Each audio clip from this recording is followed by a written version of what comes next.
Köməkli yaratıyor. Adam ne var ki yaşayabilir. Xoş gördük hər birinizi əziz Səda internet televiziyasının dəyərli tamaşaçıları. Dəyərli dostlar, biz Zabrat, Sabunçu rayonunun Zabrat qəsəbəsi, Xavər Vəliyev küçəsinin sakinləri, Rüfət dayının qonşuları müraciəti ilə gəldik. Rüfət dayının vəziyyətini haqqında ictimaiyyətə, xüsusən Sabunçu rayon icra hakimiyyətinə buradan məlumat veririk. Dərhal məsələ götürülsün nəzarətə. 94-95 yaşlı Rüfət dayı nəzarətdə qalsın, sağlamlığı ilə bağlı həkim müayinəsindən keçirilsin, buna bir xidmətçi ayrılsın, digər dövlət əhəmiyyətli tədbir nə varsa Rüfət dayı üçün həyata keçirilsin. Gördüyünüz kimi, yenə təkrar deyirəm, yaxın bir adamı gəlib, bir qohumu gəlib, adının hallanmağını istəmir, silir, təmizləyir, amma həqiqətən də vəziyyət bərbad vəziyyətdədir.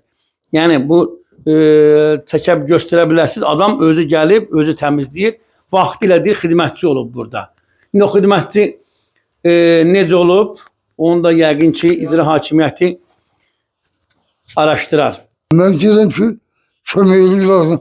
Qabaq burada xidmətçi vardı, onun cezayı yoktu. Gəlib mənə ağlı başlı. Eli təmizliğe bakırdı ki o. Bir dənə deyəsən de, hər bacayacaq, neyin köyə? Yoktu xidmətçi. Canan yok. Onun bana böyük kömeği değildi. Özü gelendi de el boş gelmirdi. Hem kız alırdı, dedim valla benim pulum var. Hem özüm alırım. Yok hepsini alıp getirirdi. O hizmetçi yok oldu. Biraz gel. Gel biraz bari. Koy git aşağı düşsün. Yakına gel biraz. Hizmetçi de yoktu. Onun bana büyük kömeği değildi. Her şeyi övüyor, silirdi, süpürürdü. Kapkazaklarıca yoğurdu. Hem hizmetçi. Yoktu. Yoklar onu. Mesela.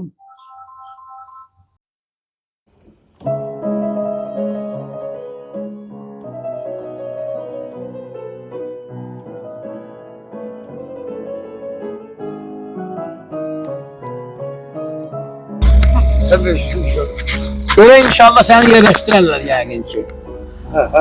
Ha. Köməkli yaratıyor. Adam ne var ki yaşayabilir. Köməkliğim yoktu da hiç şey. Hiç şey, tek kalacağım. Yaxşı. Sağ ol.